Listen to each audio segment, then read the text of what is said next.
کچھ نقش کتاب کے اندر سے بتائیں گے۔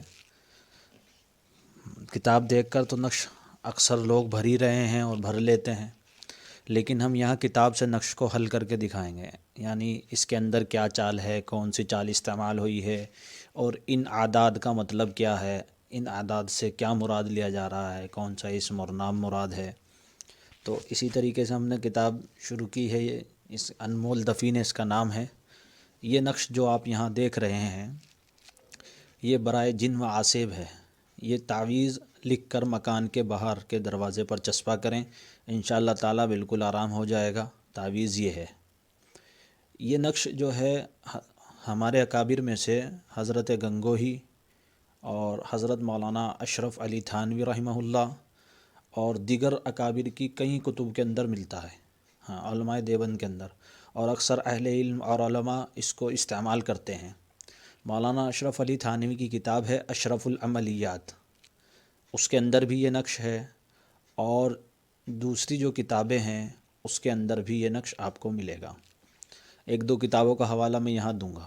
یہ دیکھیے یہ نقش ہے، اس کے اندر یہ چال بھری ہوئی ہے، یہ 2 ہے، 4 ہے، 6 ہے، 8 ہے، پھر اس سے چال ایک بھری ہوئی ہے۔ یہ کون سی چال ہے یہ بھی بتائی جائے گی، اور اس سے کیا مراد ہے یہ بھی بتایا جائے گا۔ دیکھیے یہ کتاب ہے انمول دفینہ، اس کا نام ہے انمول دفینہ، یہ دیکھیے۔ ہاں، اور دوسری ایک کتاب اور میں آپ کو دکھا دیتا ہوں، وہ ہے مجربات اکابر، اس کے اندر بھی آپ کو یہ نقش ملے گا۔ یہ دیکھیے یہاں سے اس کے نقش کی بات شروع ہوتی ہے۔ یہ برائے عاصب زدہ از قطب عالم مولانا گنگوہی، اسماء اصحاب کہف کے یہ اسماء ہیں، اس کو لکھا جائے۔ پھر اس کے بعد یہ نقش انہوں نے ادھر اس کے صفحے پر دیا ہے، یہ دیکھیے یہ وہی 20 کا نقش ہے، یہ 20 کا نقش کہلاتا ہے۔ 2 4 6 8 20 ہوئے۔ اسی طریقے سے 40 کے اندر سب وہی گھومتی ہے۔ اب یہ کون سی چال ہے، چال کیسے بھری جاتی ہے، تاکہ آپ اس میں خود اس چال سے تعویذ لکھنا بھی سیکھیں، اور جب کسی کو دیں تو محض عقیدت کے ساتھ نہیں بلکہ بصیرت کے ساتھ بھی آپ اس کو دیں۔ یہ جو کتاب تھی اس کا نام تھا یہ مجربات اکابر۔ یہ اچھی کتاب ہے اور مضبوط کتاب ہے، لیکن بعض صحیح کتابوں کے اندر بھی کہیں کہیں غلطی ہو جاتی ہے۔ جب آپ کے پاس نقش کی چال بھرنی آئے گی اور نقش کے آپ اعداد سے معلوم کر سکتے ہیں کہ یہ کون سا نقش ہے، تو آپ کتابوں کے اندر جو سہو ہو جاتا ہے، جو غلطی ہو جاتی ہے کتابت کی وجہ سے، اس کو بھی آپ صحیح کر لیں گے اپنی کتابوں میں۔ یہ دیکھیے وہ نقش جو تھا وہ اس طریقے سے تھا، یہ 2 تھا اس میں، اور پھر یہاں 4 ہے، اور پھر 6 ہے، اور پھر 8 ہے۔ یہ 20 کا نقش ہے۔ اس کی چال آتشی چال ہوگی، لیکن اس کا طریقہ بالکل الگ ہوگا جو اب تک کے بتائی گئی ہیں ان سے۔ یہ آتشی کا پہلا خانہ ہوتا ہے، یہ دوسرا، یہ تیسرا، یہ چوتھا۔ تو اب پہلے میں تو یہ 2 آ گیا، دوسرے میں ہم 4 لیں گے، یہ 4۔ یہ اس کا تیسرا خانہ ہے، اس میں ہم 6 لیں گے، اور یہ اس کا چوتھا خانہ ہے، اس میں ہم 8 لیں گے۔ یہ بات یاد رہے کہ یہ 4 جو اعداد ہیں پورے نقش میں یہی بار بار گھومیں گے۔ ہاں، جب ان کی 4 کی چال پوری ہو جائے گی، یعنی دیکھیے چوتھے خانے تک آتے آتے ان چاروں کی چال پوری ہو گئی۔ 2 یہاں تھا، دوسرے خانے میں 4 آ گیا، پھر تیسرے خانے میں 6 آ گیا، اور چوتھے خانے میں 8 آ گیا۔ اب ہم آگے 5ویں خانے کی طرف چلیں گے تو دوبارہ 2 ہی لیں گے۔ یہ دیکھیے یہ ہم نے 2 لیا، اور پھر جب ہم چھٹے خانے کی طرف آئے تو ہم یہاں 4 لیں گے، یہ دیکھیے، اور جب 7ویں خانے کی طرف آئے تو ہم 6 لیں گے، اور یہ 8ویں خانے میں 8 لکھا ہوا ہے۔ پھر 9واں خانہ یہ ہوتا ہے، یہاں سے پھر ہم دوبارہ 2 سے شروع کر دیں گے، یہ 2۔ پھر ہم 10ویں خانے کی طرف آئیں گے تو ہم یہاں 4 لکھیں گے، یہ دیکھیے 4۔ پھر 11واں خانہ اس کا جو ہے یہ ہوتا ہے، یہ والا، یہاں پہلے سے ہی 6 ہے کیونکہ ہمیں 6 لکھنا تھا 11ویں میں، تو یہاں 6 ہی ہے۔ پھر ہم اس کے بعد 11ویں کے بعد 12ویں خانے میں آئیں گے تو 12ویں میں ہم 8 لکھیں گے۔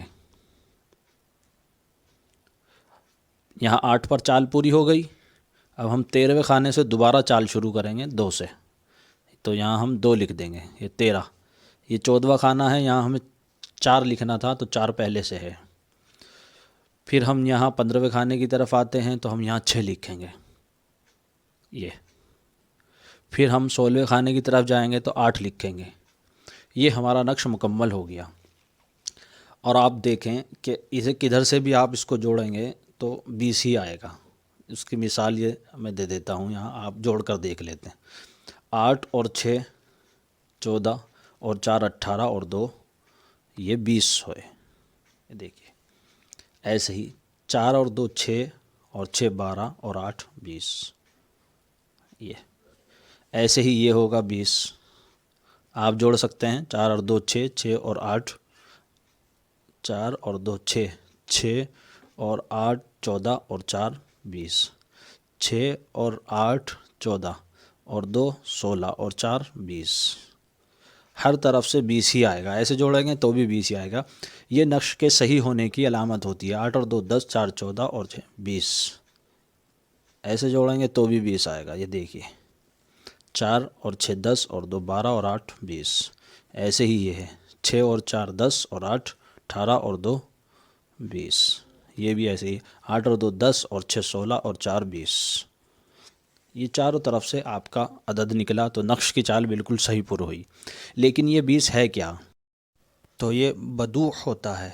با پہ زبر اور دال پر پیش اور واو ساکن. بدوح. بعض لوگ اس کو بدوح پڑھتے ہیں، یعنی اس پر تشدید کے ساتھ. یہ بدوح نہیں ہے، اور اس کے معنی ہوتے ہیں یا اللہ. جی ہاں، اس کے معنی یا اللہ کے آتے ہیں.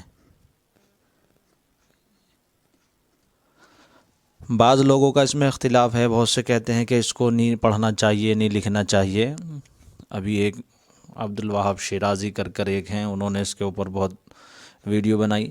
لیکن یہ بات یاد رکھیے، جامعہ بنوری ٹاؤن سے بھی اس پر فتویٰ ہے، اور ہمارے یہاں علامہ انور شاہ کشمیری نے بھی اس کو جائز کہا ہے. اور صاحب معارف القرآن، یعنی جنہوں نے تفسیر لکھی ہے، مفتی تقی عثمانی صاحب کے والد صاحب، اور یعنی مفتی شفیع صاحب، انہوں نے بھی اس کو جائز لکھا ہے. اور ابھی حال ہی میں ہم نے مظاہر علوم سے اس پر فتویٰ لیا ہے، اور اس کے بارے میں تحقیق کی تھی کہ یہ جائز ہے یا نہیں، کیونکہ اس میں اختلاف ہو رہا تھا. دیکھیے یہ مظاہر علوم سے ہم نے اس پر فتویٰ لیا، تو ان لوگوں نے بھی بتایا، اور یہ سارے حوالے اس میں لکھ کر دیے گئے تھے. ہم آپ کو یہاں وہ فتویٰ دکھائیں گے تاکہ آپ کو شرح صدر ہو. اور ہم جو تعویذ میں لکھ کر دیتے ہیں اور اکابرین کی باتوں کو نقل کرتے ہیں، وہ ایسے ہی نہیں ہیں، یعنی بلا دلیل اور بے سند نہیں ہیں. یہ دیکھیے یہ سوال ہے، یہ اس کو ہم اپنے انسٹاگرام پر ڈال دیں گے فتوے کو. یہ دیکھیے یہ جواب ان لوگوں نے دیا ہے کہ اس کا جائز ہے لکھنا. یہ عبرانی زبان کا لفظ ہے. تو بتانا یہ چاہ رہے تھے کہ جتنی چیزیں یہاں سے بتائی جائیں گی اس چینل سے، وہ سب جائز ہوں گی، اور جس کے اندر تھوڑا سا بھی جو ہے شک و شبہ ہوگا اس کو واضح کیا جائے گا.